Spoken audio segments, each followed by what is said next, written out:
keep me from all that you have for me. You hold my head up high. I live for you. Greater is He that's living in me than he that is in the world. Hey, I can move the mountain. Magandang gabi po sa ating lahat. Ako po si Sister Jelly ng ROG Marilao na magbabahagi po sa inyo ng Word of God. Tayo po muna ay manalangin. Aming Diyos na makapangyarihan sa lahat. Ako po ay nananalangin, Panginoon, na kami po ay samahan mo sa aming pag-aaral ng iyong salita. Tulungan mo po na ang bawat isa sa amin na makakapakinig ng pagbabako ng iyong salita, Panginoon, ay maramdaman po namin, Ama, nakasama ka po namin sa aming pag-aaral ng iyong salita. Amen. Ang ibababa ko pong verse ay ang Lucas chapter 16 verse 19:31. Ang parabula ng mayamang lalaki at si Lazaro. Ang mayaman at si Lazaro, may isang mayamang laging nakasuot ng mamahaling damit at saganan-sagana sa pagkain sa araw-araw. May isa naman pulubing nagngangalang Lazaro na tagtad ng sugat sa katawan at nakahiga sa may pintuan ng mayaman. Sa hangad na matapunan man lang ng mga mumong nahuhulog mula sa hapag ng mayaman at doon matapunan man lang sa hapag ng mayaman at doon nilapitan siya ng mga aso at dinilaan ng kanyang mga sugat. Namatay ang pulubi at siya'y dinala ng mga anghel sa piling ni Abraham. Namatay rin ang mayaman at tinilibing. Sa gitna ng kanyang pagdurusa sa daigdig ng mga patay, natanaw ng mayaman si Lazaro sa piling ni Abraham, kaya sumigaw siya, "Amang Abraham, maawa po kayo sa akin. Utusan po ninyo si Lazaro na isausaw sa tubig ang dulo ng kanyang daliri at basain ang aking dila. Dahil ako'y naghihirap sa apoy na ito." Ngunit sumagot si Abraham, "Anak, alalahanin mong nagpasasa ka sa buhay nung ikaw ay nasa lupa. At si Lazaro naman ay nagtiis ng kahirapan, subalit ngayon ay inaaliw siya samantalang ikaw naman ay nagdurusa riyan. Bukod dito, may malaking bangin sa pagitan natin, kaya't ang mga naririto ay hindi makakapunta riyan at ang mga naririyan ay hindi makakapunta rito."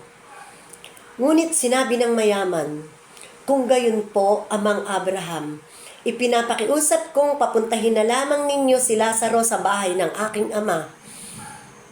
Sa aking 5 kapatid na lalaki, suguin po ninyo siya upang sila'y bigyang babala at nang hindi sila humantong sa dakong ito ng pagdurusa." Ngunit sinabi sa kanya ni Abraham, "Nasa kanila ang mga kasulatan mo, Moises, ng mga propeta. Iyon ang kanilang pakinggan." Sumagot ang mayaman, "Hindi po sapat ang mga iyon, ngunit kung magpapakita sa kanila ang isang patay na muling nabuhay, magsisisi sila at tatalikuran ang kanilang mga kasalanan." Sinabi naman sa kanya ni Abraham, "Kung ayaw nilang pakinggan ang mga sinulat ni Moises at ng mga propeta, hindi rin nila paniniwalaan ang kahit isang patay na muling nabuhay." Amen.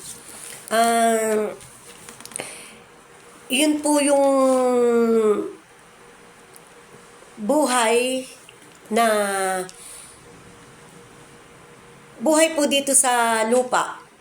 Nung nabubuhay po ang mayaman, nagpapasasa po. Dahil syempre maraming pera, lahat po nagagawa. Ngunit si Lazaro po na isang pulubi, hirap siya na naghihintay lang po siya dun sa may dadaanan ng mayaman na siya po ay man lang ay may malaglag na pagkain para iyon ay kainin niya. Hanggang sa, di po ba, puro sugat nga po siya na dinidilaan po ng aso. Kasi nga po may sugat siya. Sa kakaawa-awa po ang kalagayan niya nun dito sa lupa. Ngayon, Nung sila po ay namatay, una pong namatay ang mayaman. Nung namatay po ang mayaman, doon po siya dumanas ng kahirapan. Iyon po yung nagdusa siya. Nagdudusa po siya doon sa kabilang buhay. Naghihirap. Nagsisisi po siya pero huli na. Iyon po yung buhay niya doon sa kabilang buhay. Sa dagat-dagatang apoy. Kung ikukumpara niyo po yung buhay niya dito nung nandito siya sa lupa, napakasasa po niya, ginhawa niya po sa buhay. Ayun, doon po siya dumanas ng hirap sa kabilang buhay. At ang pulubi naman po na si Lazaro, ngayon po doon sa piling ni Lord, doon po siya sa langit napunta, masaya po siyang inaaliw doon. Kasi po wala na po siyang mga gutom, wala po siyang paghihirap, puro saya na po ang nararamdaman niya. Kesa po dito sa lupa, gutom, hirap, ganun po ang dinanas niya dito. Yun po yung dito ko po nakita ang tatlong bagay na nakita ko po sa buhay na dito sa lupa at buhay sa kabilang buhay. Yun po yung una, yun pong maging mapagmahal sa pamamagitan ng pagbabahagi ng salita ng Diyos. Sabi nga po dito sa verse 29, nasa kanila ang mga kasulatan ni Moises at ng mga propeta. Iyon ang kanilang pakinggan. Yun po, yung tayo po na nandito po tayo sa lupa. Dapat po nagagawa rin po natin yung magpahayag ng salita ng Diyos. Dapat po nagagawa din po natin yung magbasa ng Biblia. At pag may kausap tayo, sharean din po natin ang Word of God na nakakuha natin ayon dito po sa Biblia na nabasa natin. Dapat po ginagawa din po natin yun dito sa lupa hanggat nandito tayo.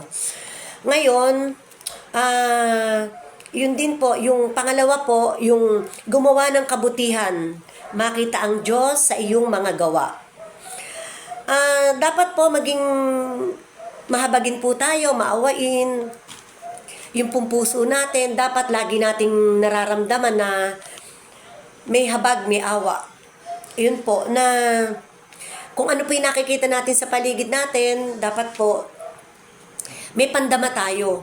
Yun pong mga nakikita natin na halimbawa po, yung mga pulubi, or di po ba yung mga may palakad-lakad na nasisiraan ng bait, na dala ng problema, di po ba yung lalo silang nagkakasakit, lalo po silang ang isip nila, hindi po talaga magno-normal dahil sila po yung nagugutom. Yung po mga ganung tao na nakikita natin sa kalsada, sa ating kapaligiran, dapat po, yun, naaabutan natin kahit isang pirasong biskwit, tubig, hindi naman po kawalan yun sa atin kung tayo po ay nagbibigay ng ganun sa kanila at nakakapag-abot. Yun po. Tapos yun pong yun nga po, yung dapat may pandama tayo sa kausap natin, yung kausap natin, nakapwa natin, na nadadama po dapat natin kung sila ba ay may pinagdadaan ng mabigat. Nadadama po yun eh. Hindi ko lang po alam kung lahat. Ako po kasi, nadadama ko po yung kausap ko sa salita pa lang na parang, alam mo po yung nadadama mo kung may pinagdadaanan siya. Kung hindi man po natin maramdaman kung ano yung pinagdadaanan niya, pero mararamdaman po natin yun. Pwede naman po natin siyang tanungin kung ano ba ang problema niya, ganon. Kasi minsan hindi po natin alam na may problema siya na ang kailangan lang pala panalangin natin, panalangin ng kung sino man pwedeng manalangin. Iyon po yung dapat nating ginagawa. Saka po yung mga may sakit, na hindi man po natin kilala at alam po natin may sakit, pwede naman po tayong manalangin kahit hindi po natin sasabihin sa kanila. Ipapanalangin po natin sila. Ako po, yun po yung na-share ko po kasi ako po, may narinig o may nalaman na merong may sakit o may sakit si ganon, may sakit si ganon. Ano po, talaga pong sa sarili ko po na talagang pag nalaman ko na po yun, kusa ko pong nararamdaman nananalangin na po ako na ang taong yun, pagalingin mo po, kung ano man po ang kanyang karamdaman, ganun po. Saka, hindi ko po alam na nararamdaman po talaga yung awa, nandun ko po yung awa na, limbawa po, minsan naglalakad lang po ako, may nakakita po ako na nagtitinda, tapos yung pong nagtitinda, makikita ko po na hindi naman medyo alam mo po yung hirap. Alam niyo po, paglagpas ko po dun sa tinitinda niya, nananalangin na po ako na, Lord, tulungan mo po na mabili po ang tinda niya, kawawa naman po. Ayun, ganun po yung parang nakasanayan ko na po. Yun po. Saka, ano din po, yung may pangatlo pa po dito na maging seryoso sa kaligtasan. Para po wag tayong magaya dun sa mayaman, di po ba? Na nagsisisi siya pero huli na. Yun po yung makikita po natin na sabi nga po sa verse 26, may malaking bangin sa pagitan natin, kaya't ang naririto ay hindi makakapunta dyan at ang mga naririyan ay hindi makakapunta dito. Dito po makikita po natin yung pagkakaiba ng, di po ba may dalawang bangin, may bangin nga di ba? May dalawang bangin na yung isa, ako po dito, nakita ko po talaga na totoo, may langit at may impyerno. Na kung saan ka pupunta, kung gagawa po tayo ng mabuti hanggat nandito tayo sa lupa at gumagawa tayo ng mabuti na kung ano ang kalooban ng Diyos. 'Di ba? Nakakasunod tayo. Tapos hanggang sa yun nga po yung mga gusto niya na nakakapagbahagi tayo ng salita niya. Nakakasimba tayo pag araw ng linggo. Nakakagawa rin tayo ng nakakapagbigay, nakakatulong kahit konti. Iyon po alam po natin na iyon po ay kalugod-lugod sa Panginoon. Iyon po yung gusto niya.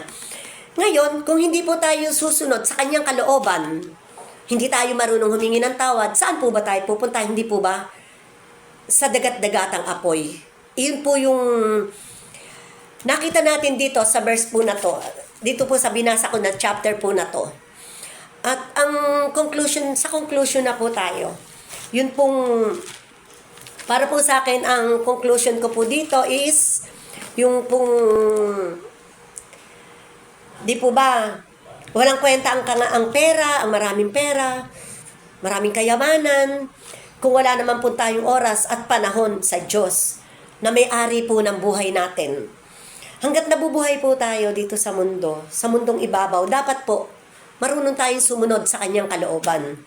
Di po ba? Kasi totoo naman pala at totoo po na may langit at may impyerno.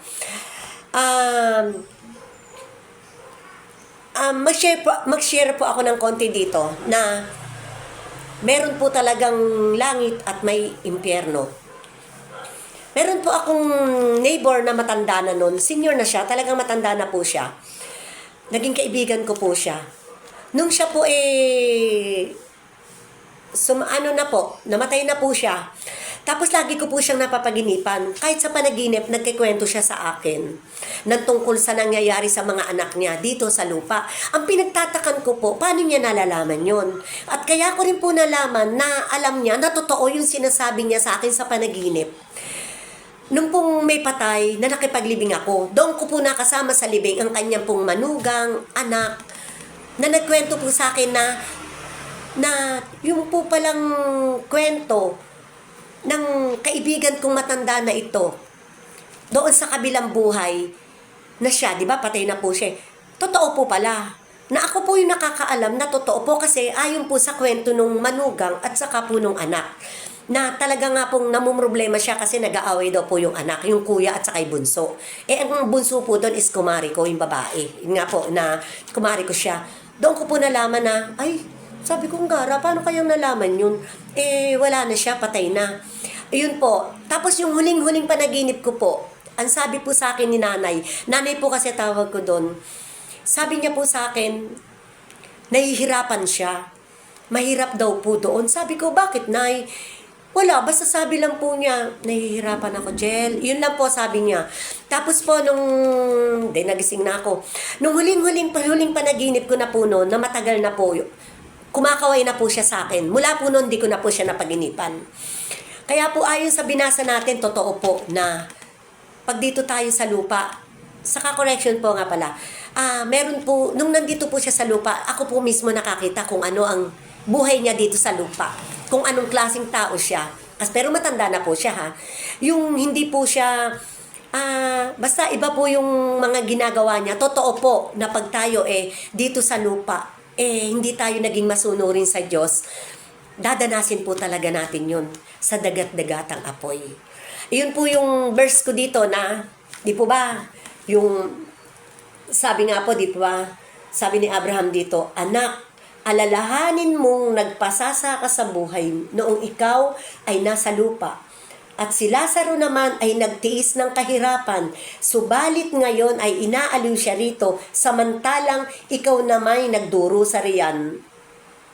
Sabi niya, di po ba, bukod dito may malaking bangin sa pagitan natin, kaya't ang mga naririto ay hindi makakapunta riyan, at ang mga naririyan ay hindi makakapunta rito.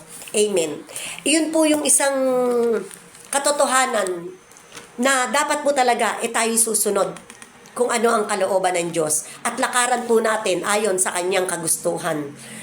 Alam po natin na hindi naman po yun perfect, pero hindi po natin mape-perfect, pero at least nakakasunod po tayong kalooban.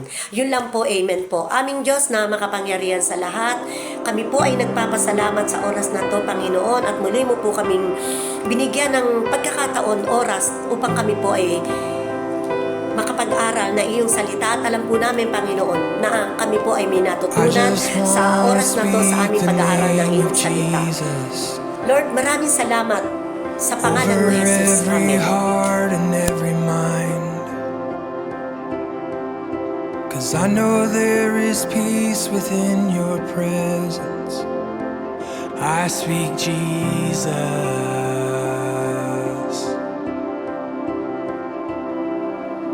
I just wanna speak the name of Jesus